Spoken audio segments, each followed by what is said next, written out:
एक आंकड़ा है आप ही लोगों का सदन में लाया हुआ कि 2,87,000 सरकारी पद खाली हैं, जो सृजित पद हैं उनको भरे नहीं गए और वो भरे जाएंगे जेपीएससी या जेएसएससी के जरिए। पिछले 5 साल में रोजगार को लेकर कोई ठोस प्रयास दिखा नहीं। युवा सड़क पर दिखे, जेएसएससी सीजीएल पेपर लीक का मामला सामने आया, जेपीएससी की एक परीक्षा हो पाई, दूसरे का रिजल्ट पेंडिंग रह गया।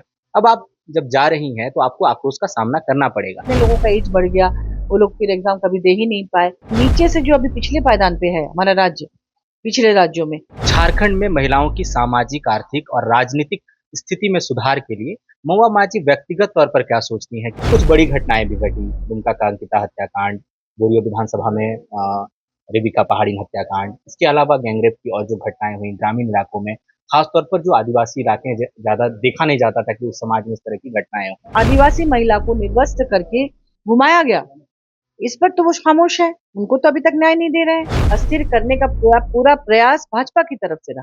वो चाहती ही नहीं है कि कोई सरकार यहाँ ढंग से काम करे। तो ईडी सीबीआई का डर दिखाया गया। अच्छा, बिना किसी सबूत के, तो सुप्रीम कोर्ट ने भी कह दिया कि ईडी के पास कोई सबूत ही नहीं था। 5 महीने तक जनता से उन्हें दूर रखा गया। भाजपा के कार्यकाल में डायन हत्या बहुत बड़ी संख्या में होती थी यहाँ पर। मुझे याद है मांडर में एक साथ 5 महिलाओं की हत्या हुई थी। मणिपुर में जो महिला असम्मान की बात हुई और किस तरह से वहां निर्वस्त्र करके घुमाया गया ट्राइबल महिलाओं को, उस पर भाजपा चुप है। कभी प्रधानमंत्री जी वहां गए नहीं होते।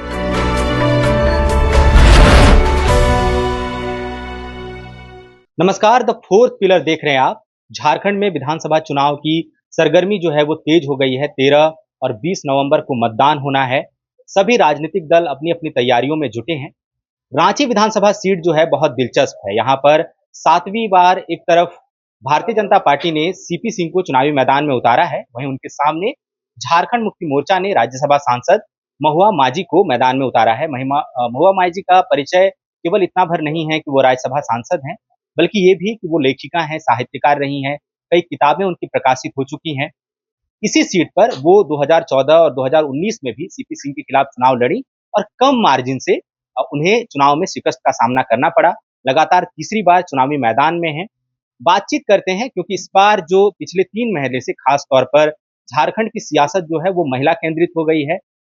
सवाल ये भी होते हैं कि महिलाओं को राजनीति में उचित प्रतिनिधित्व दिया जाए, तो उस लिहाज से भी महुआ माझी का चुनाव में होना बहुत अहम साबित होता है और झारखंड मुक्ति मोर्चा ने इनिशिएटिव लिया है।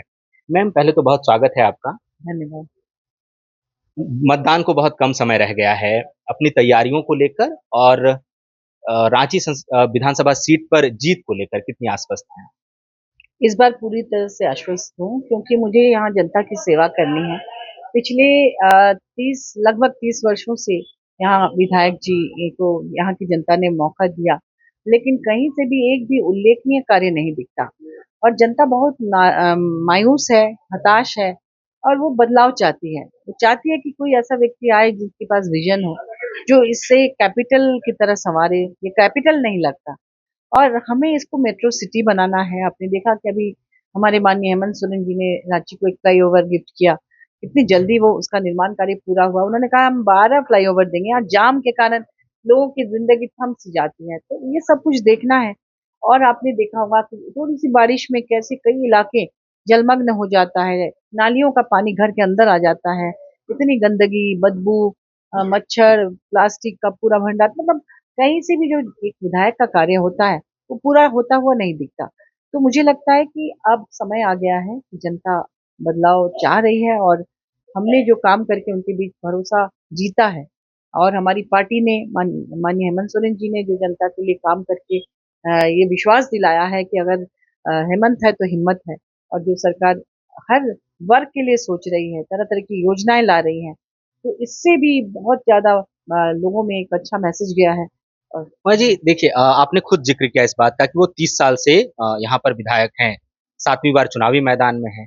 कहा जाता है सीपी सिंह के बारे में कि सर्वसुलभ नेता हैं, एक फोन पर उपलब्ध रहते हैं। पूरा शहरी क्षेत्र है, आमतौर पर ये माना जाता है कि जो शहरी वोटर हैं वो भारतीय जनता पार्टी के वोटर रहते हैं।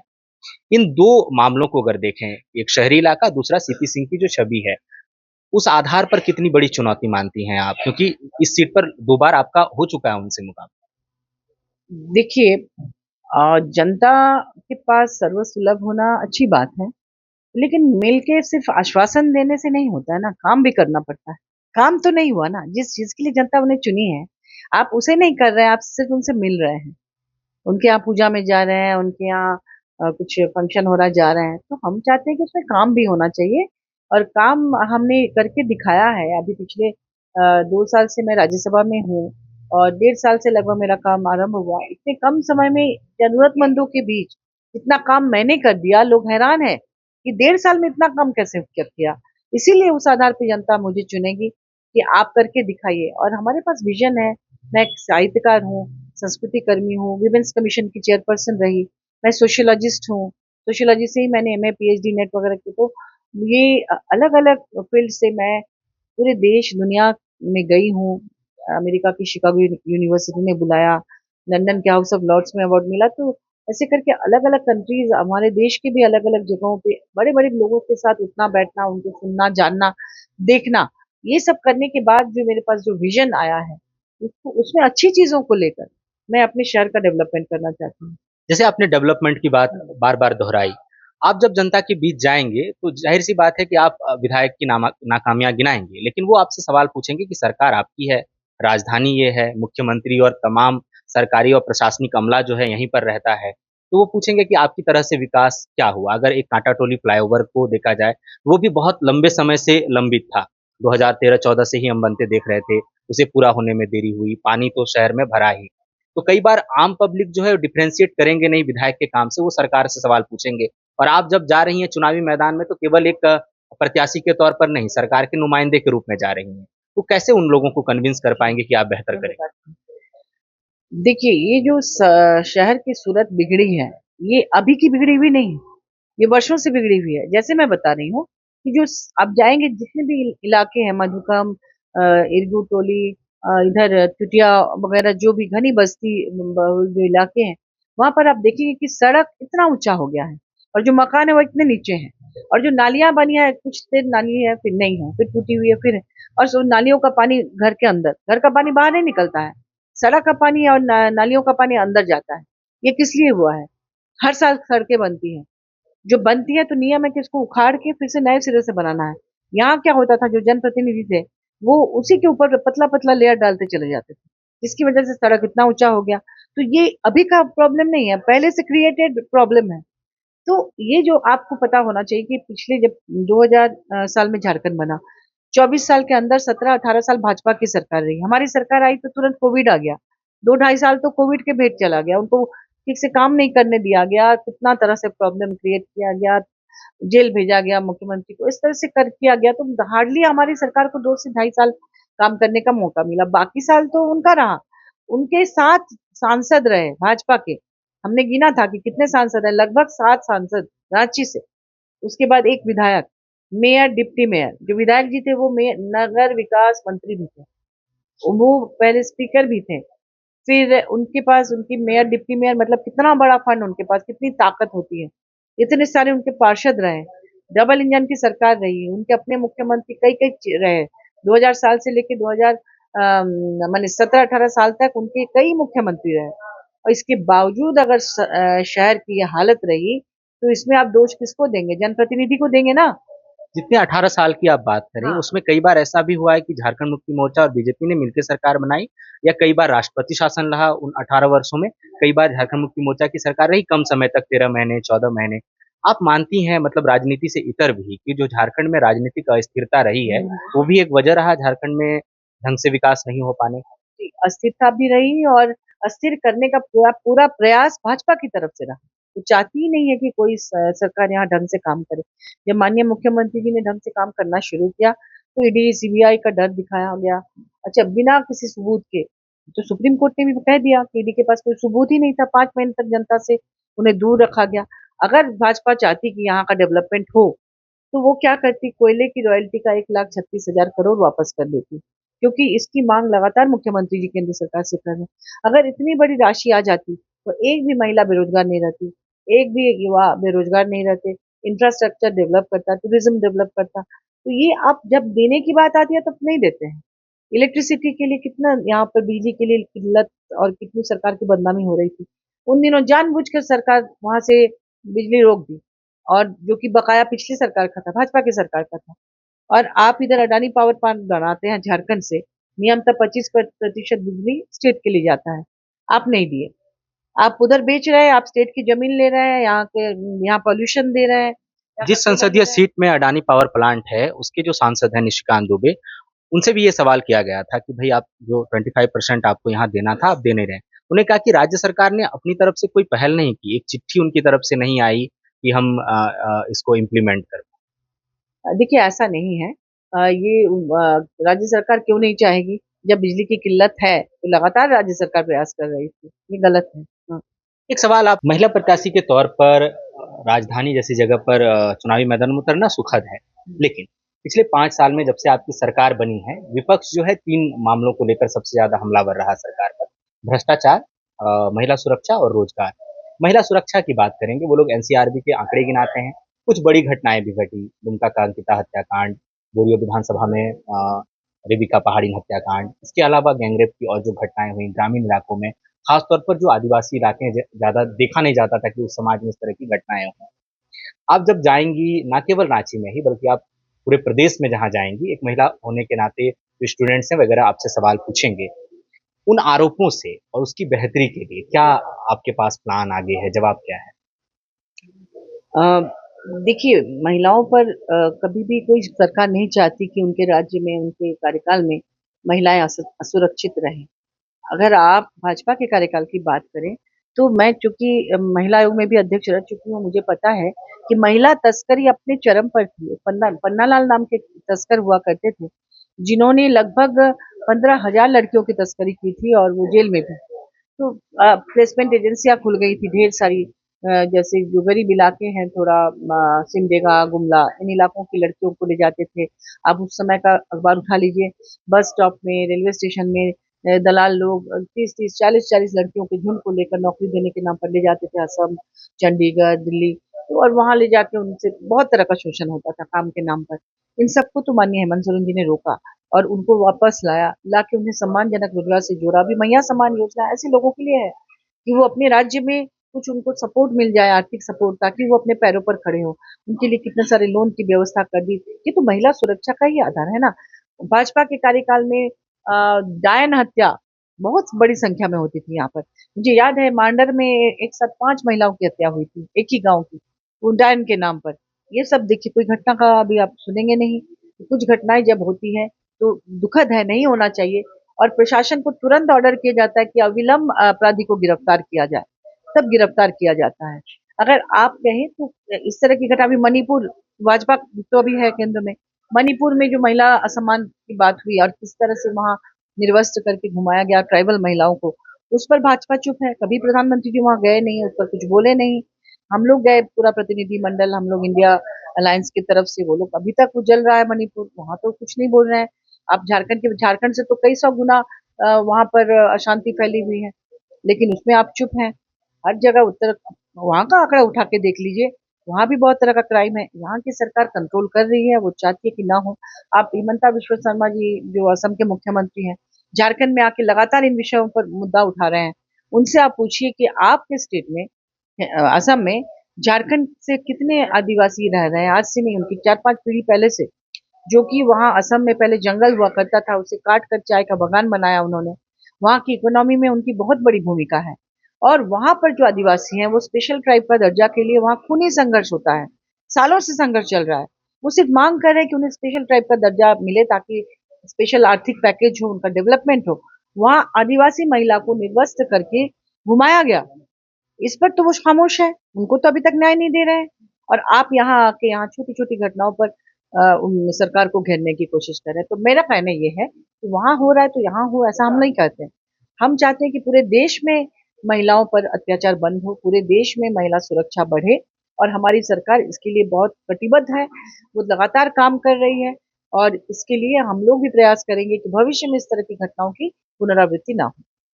मैम, आप साहित्यकार रही हैं और साहित्यकार लोग जो हैं वो राजनीति में होते हुए भी चीज़ों को भावनात्मक दृष्टिकोण से देखते हैं, खास तौर पर महिला सुरक्षा को लेकर। झारखंड में महिलाओं की सामाजिक, आर्थिक और राजनीतिक स्थिति में सुधार के लिए महुआ मांझी व्यक्तिगत तौर पर क्या सोचती हैं कि क्या बेहतर और किया जा सकता है उनके स्वास्थ्य में, शिक्षा में, राजनीतिक स्थिति में? देखिए, राजनीतिक स्थिति के लिए मैं ये बोलना चाहूँगी कि चूँकि 50% आरक्षण यहाँ पर महिलाओं के लिए है पंचायत लेवल पर, तो इसलिए पंचायत लेवल पर चुनकर आ रही हैं, जिला परिषद चुनाव में जीत रही हैं, वहाँ अध्यक्ष बन रही हैं, मुखिया बन रही हैं। पहले तो मुखियापति वगैरह का कॉन्सेप्ट था, लेकिन अब वो काफ़ी सशक्त हो गई हैं, अब खुद ही वो निर्णय ले सकती हैं। यहाँ की महिलाएँ राजनीतिक रैली वगैरह में पहले से ही बहुत ज़्यादा बढ़-चढ़ कर हिस्सा लेती थी, लेकिन उनको प्रमुख भूमिका नहीं दिया जाता था। लेकिन अब जब वो नीचे से तैयार होके आ रही हैं, पंचायत चुनाव लड़के, जिला परिषद लड़के जब तैयार होकर आ रही हैं और उनमें संभावना दिख रही है, तो पॉलिटिकल पार्टीज़ भी उन्हें टिकट दे रही हैं। पार्लियामेंट में 14% है, जो कि बहुत कम है महिलाओं की संख्या। हमसे ज़्यादा तो पाकिस्तान, नेपाल और श्रीलंका जैसे देशों की महिला की संख्या है पार्लियामेंट में। तो हमारे यहाँ पर उसको बढ़े, इसके लिए ऑलरेडी पंचायत लेवल पर जो प्रतिशत है आरक्षण का, उससे वो चुनकर आ रही हैं, वो अपने आप को तैयार कर रही हैं। कोई भी पॉलिटिकल पार्टी टिकट बाँटते समय ये देखती है कि कौन-सा प्रत्याशी उस सीट को सबसे ज़्यादा जीतने का भरोसा दिला सके, उसी को टिकट मिलेगा, वो चाहे महिला हो, चाहे पुरुष। मैंने जो समझा। स्थानीय निकाय में आपने 50% आरक्षण की बात की जो लागू भी है और उसका लाभ दिख भी रहा है। लेकिन पिछला जो आपका चुनावी मैनिफेस्टो था उसमें सरकारी नौकरियों में भी महिलाओं को 50% आरक्षण का आप लोगों का एक वादा था। वो वादा अधूरा रह गया। कोई खास कारण रहा क्या? क्यों रह गया वो अधूरा?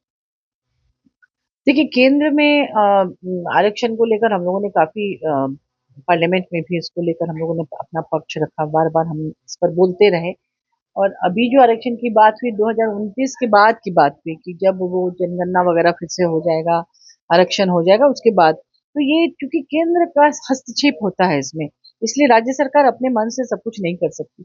अगर केंद्र से हो जाए तब जाके कर सकती है।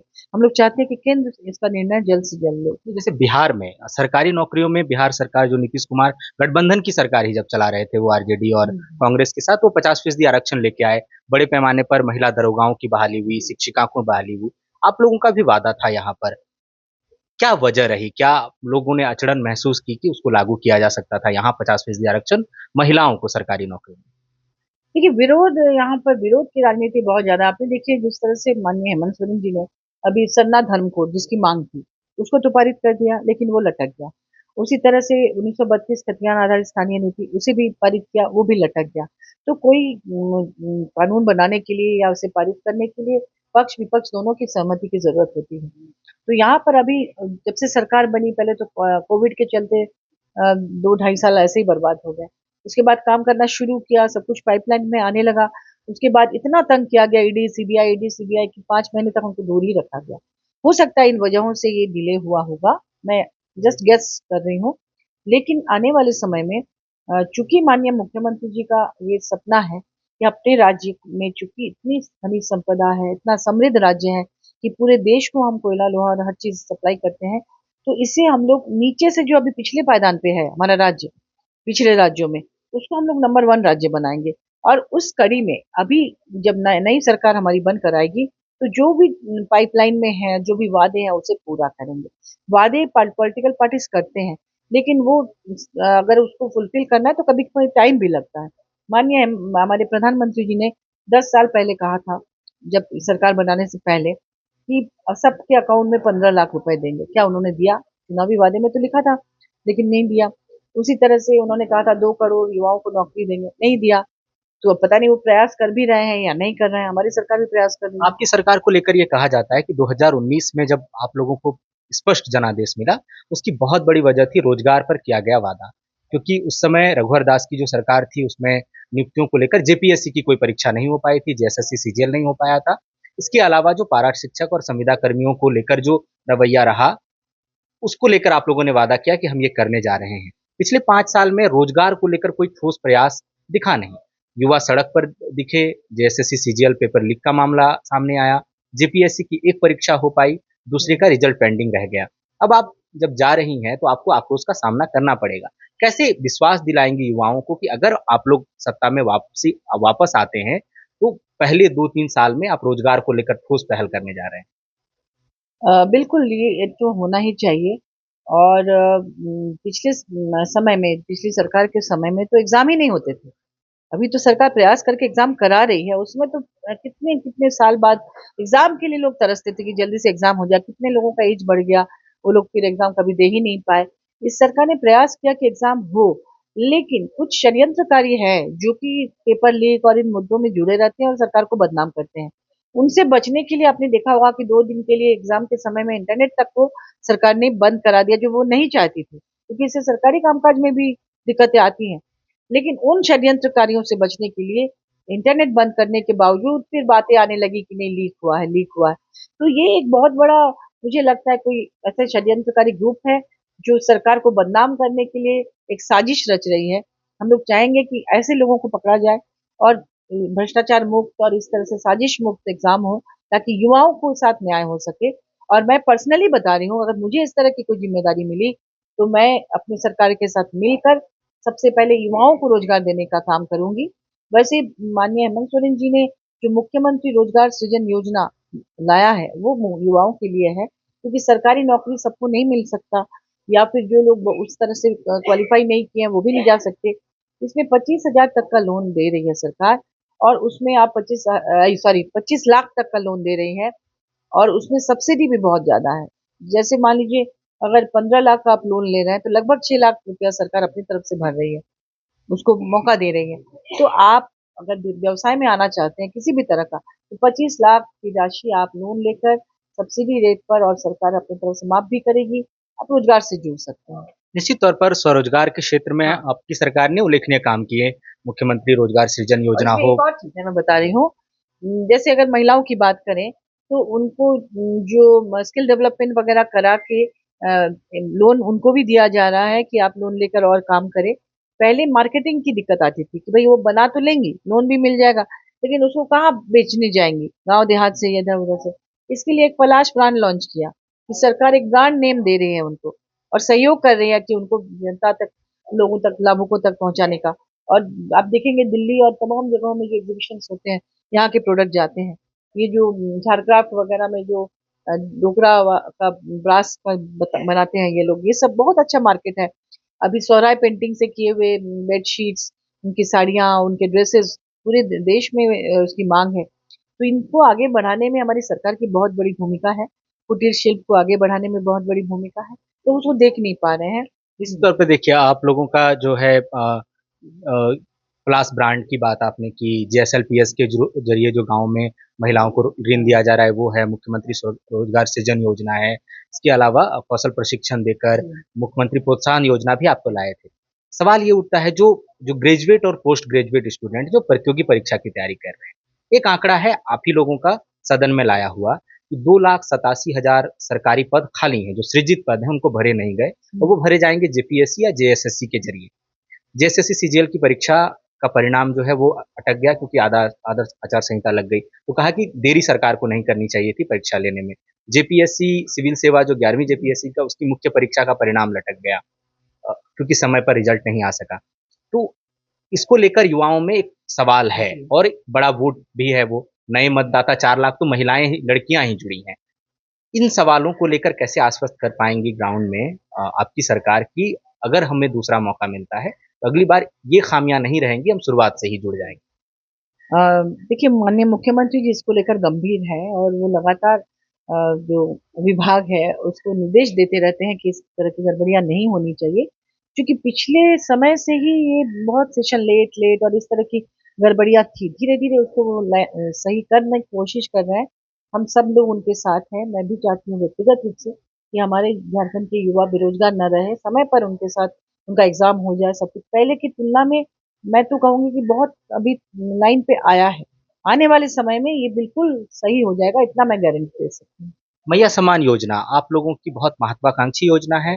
उपलब्धि के तौर पर आप लोग ग्राउंड में जा रही हैं, आप, कल्पना मैम, दीपिका पांडे सिंह, देवी देवी ग्राउंड पर हैं इसको लेकर। विपक्ष ये आरोप लगा रहा है कि आप लोग जिस टाइम पर लेके आए, इलेक्शन के ऐलान से ठीक 3 महीने पहले, कह रहे हैं कि राजनीतिक लाभ लेने के लिए आप लेकर आए। आप इन आरोपों से इत्तेफाक रखती हैं? बिल्कुल नहीं, कार्य करते करते ही वो चीजें आती हैं। भाजपा ने अपने समय में कई राज्यों में इस तरह की पॉलिसीज लाए हैं, और आप सभी जानते हैं कि जब से सरकार बनी वही कोविड आ गया। कोविड के बाद काम करना शुरू किया तो डिस्टर्ब करना शुरू किया, और इस तरह से इसको थोड़ा सा लेट हुआ। लेकिन ये इतनी अच्छी योजना है, मैंने कहा ना, ट्रैफिकिंग को खत्म करने का एक बहुत बड़ा ये जरिया है। या फिर सावित्रीबाई फुले किशोरी समृद्धि योजना, 40,000 रुपए जो लड़कियों को, किशोरियों को दिए जा रहे हैं, वो इसीलिए कि पढ़ाई छोड़ देती हैं लड़कियां।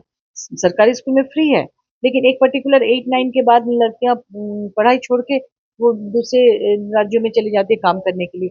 अगर ये पैसे उन्हें मिल रहे हैं तो उनको एक संबल मिल रहा है, और फिर वो आगे जाके नौकरी करेंगी या कुटीर उद्योग से जुड़ेंगे। तो ये तमाम चीजें तो उन्होंने की है उनको करने के लिए। और मुझे लगता है कि 5 साल का कार्यकाल बहुत ज्यादा नहीं होता, लेकिन उसमें 3 साल तो कोविड में निकल गए, बाद में उनको डिस्टर्ब किया गया, उसमें कुछ समय चला गया। अगर उनको पूरा कार्यकाल मिलता माननीय मुख्यमंत्री जी को, तो महागठबंधन की सरकार में वो बाकी जो भी शिकायतें हैं उसे दूर करते। लेकिन आने वाले समय में एक जो मजबूत सरकार हमारी बनेगी, वो पूरा 5 साल कार्य करेगी और उसमें इन तमाम शिकायतों को दूर करेगी, क्योंकि सरकार कभी नहीं चाहती है कि उनके कार्यकाल में, उनके समय में कोई भी वर्ग दुखी रहे। सब वर्ग को सुखी रखना, खुश रखना हर सरकार की चाहत होती है।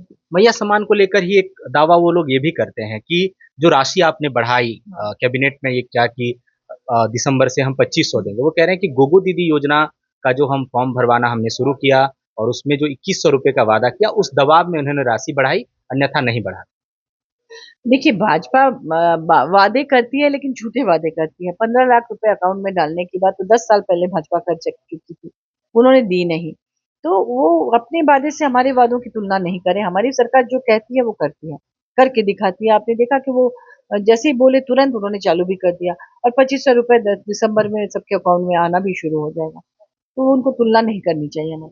आप तीसरी बार चुनावी मैदान में हैं, रांची को लेकर स्पेसिफिक 5 प्राथमिकताएं जिस पर सबसे पहले अगर आप विधायक चुनी गई तो काम करना शुरू कर देंगे। शहर को जाम मुक्त करने के लिए जो फ्लाईओवर्स का काम पेंडिंग है उसे कराऊंगी सरकार से बोलकर।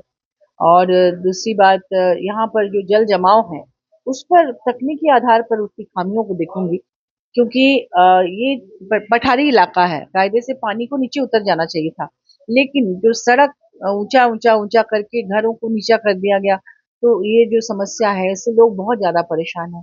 उसको पहले दुरुस्त करने की कोशिश करूंगी, ताकि किसी को इस तरह की परेशानी बारिश के समय में नहीं हो।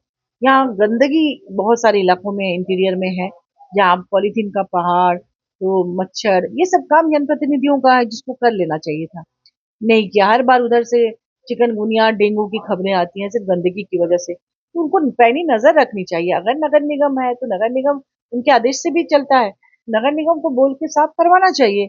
अगर घर का जो मुखिया है वही साफ सुथरा नहीं रहेगा, माने उसके लिए आदेश नहीं देंगे, तो नीचे के लोग, नीचे के कर्मचारी तो लापरवाह होंगे ही काम कराने का। अभी देखिए, किसी एक शहर की मेयर के बारे में मैंने सुना था कि वो सुबह उठ के खुद ही निकल जाती हैं देखने के लिए कि कहाँ गंदगी है, क्या है। तो जनप्रतिनिधि को इस तरह के कार्यों में रुचि दिखानी चाहिए। वो अगर तटस्थ रहेंगे तो फिर काम भी होगा। तो ये सारी चीजें भी हैं। ऊपर से मैं कहूंगी कि जैसे सरकारी स्कूल्स हैं, बहुत सारे स्कूल्स की हालत ठीक नहीं है, बिल्डिंग टूटा फूटा है, बहुत सारी समस्या है। मैं तो सबसे पहले यही कोशिश करूंगी कि उन तमाम स्कूलों को पहले उसको रिनोवेशन कराना, उसमें तमाम सुविधाएं देना। जैसे सीएम एक्सीलेंस स्कूल कई जगह पर है, उसी की तर्ज पे मैं चाहूंगी कि जो सरकारी स्कूल्स हैं उनको दुरुस्त करूं, क्योंकि इससे जो आर्थिक रूप से कमजोर लोग हैं, जो प्राइवेट स्कूल्स में या महंगे स्कूल में नहीं पढ़ा सकते हैं, वो अपने बच्चों को वहां पढ़ा पाएंगे। हॉस्पिटल्स की सुविधा होनी चाहिए, क्योंकि लोग, बहुत सारे लोग यहाँ से बाहर चले जाते हैं ट्रीटमेंट के लिए। अगर कम खर्च पे यहीं पर हॉस्पिटल की सुविधा बढ़ाई जाए तो निश्चित रूप से उन्हें फायदा होगा। ऐसी बहुत सारी चीजें हैं जो मैं करना चाहूंगी। वो तो जैसे मैं आऊंगी फील्ड में, तब एक एक करके बैठ के, जिससे जनता को लाभ हो, जो जनता कहेगी मुझसे, उनकी उनसे सलाह लेकर ही मैं अपना काम करूंगी। आखिरी सवाल में इसका इंटरव्यू खत्म करेंगे। आप राज्यसभा सांसद हैं, एक बड़ी जिम्मेदारी दी गई 2 साल पहले। अब आप फिर विधानसभा चुनाव में हैं। चुनाव का परिणाम जनता तय करेगी। अगर आपके पक्ष में नहीं आया, क्या आपको नहीं लगता है कि बहुत बड़ा रिस्क है राज्यसभा सांसद होते हुए चुनाव में अगर सीपी सिंह के हाथों शिकस्त मिल गई, जीत गई तो बहुत बढ़िया बात। नहीं, इस बार मैं पूरी तरह से आश्वस्त हूँ कि जनता मुझे मौका देगी। उनकी आंखों में जो विश्वास मैंने देखा है अपने लिए और हमारी सरकार के लिए, माननीय हेमंत सोरेन जी के लिए, उसने मुझे पूरा भरोसा दिलाया है कि इस बार मैं जीतूंगी और अपने स्टेट के लिए काम करूंगी। क्योंकि मैं लगातार यहाँ पर जुड़ी रही हूँ झारखंड से, इससे मुझे बहुत प्रेम है। मैं लेखिका हूँ तो झारखंड पर ही लिखती रही हूँ, साहित्य सोशियोलॉजिस्ट हूँ तो झारखंड पर ही मैंने फील्ड वर्क किया है। महिला आयोग के अध्यक्ष के रूप में झारखंड में काम किया महिलाओं के लिए। एक पार्टी की केंद्रीय महिला मोर्चा की केंद्रीय अध्यक्ष के रूप में एक एक गांव में गई, एक एक प्रखंड में गई, तो मैं बहुत अच्छे से जानती हूँ। और हम लोग खतियानी लोग हैं, 1932 के पहले से हम लोग यहाँ के हैं, तो यहाँ की जमीन की समस्या को मैं एकदम ग्रास रूट लेवल तक जानती हूँ। तो मैं अगर काम करूंगी तो मैं सबको लेके चलूंगी, सबकी समस्याओं को समझूंगी और जो यहाँ के लिए बेस्ट होगा वो करूंगी। और ये भरोसा मैंने देखा है जनता की आंखों में हमारे लिए, और मैं इसे पूरा करूंगी, इसलिए मैं जानती हूँ कि मैं जीत रही हूँ। बहुत शुक्रिया मैम, आपने हमारे लिए थैंक समय। यू। बहुत बहुत ये थी महुआ माझी, चुनावी मैदान में है तीसरी बार और बहुत विश्वास के साथ चुनाव लड़ रही हैं। मुकाबला इनका सीपी सिंह से है, जो इस क्षेत्र से 6 बार के विधायक हैं। जनता बदलाव चाहती है या फिर उन्हें बरकरार रखती है, ये वो 13 नवंबर को वोट डालते समय तय करेंगी। महुआ माझी को आपने सुना, और आखिरी में जो इन्होंने मुद्दे गिनाए, स्वास्थ्य, शिक्षा, बुनियादी ढांचा, और ये तमाम जो मुद्दे हैं, असल चुनावी मुद्दे यही हैं। लेकिन सवाल यही है कि क्या राजनीतिक मंचों से भी यही मुद्दे कहे जाएंगे, और क्या पब्लिक भी सच में इन्हीं मुद्दों पर मतदान करती है? क्योंकि उनकी भी बड़ी जिम्मेदारी है कि वो मुद्दों पर मतदान करे, तभी वो मुद्दों के आधार पर अपना हक और अधिकार भी मांग पाएंगी। महुआ माझी राजनेता तो हैं ही, इससे पहले वो साहित्यकार हैं, और साहित्यकार और एक महिला होने के नाते भी बहुत सारी चीजों को केवल राजनीतिक चश्मे से नहीं देखती, बल्कि जो जन मुद्दों से जुड़ी बातें हैं, जो भावना के आधार पर चीजें हैं, उस लिहाज से भी देखती हैं। कई महत्वपूर्ण पद जो है इन्होंने संभाले हैं। तो देखना होगा कि जब 13 नवंबर को जनता ईवीएम का बटन दबाएगी तो वो क्या देखकर दबाती है, और सीपी सिंह और महुआ माझी की किस्मत का फैसला किनके हक में सुनाती है। फिलहाल हमें इजाजत दीजिए, हम आपको लगातार क्षेत्र से रिपोर्ट्स दिखाते रहेंगे। हमारा नाम सूरज ठाकुर है और कैमरे के पीछे है मेरे सहयोगी मनीष। शुक्रिया।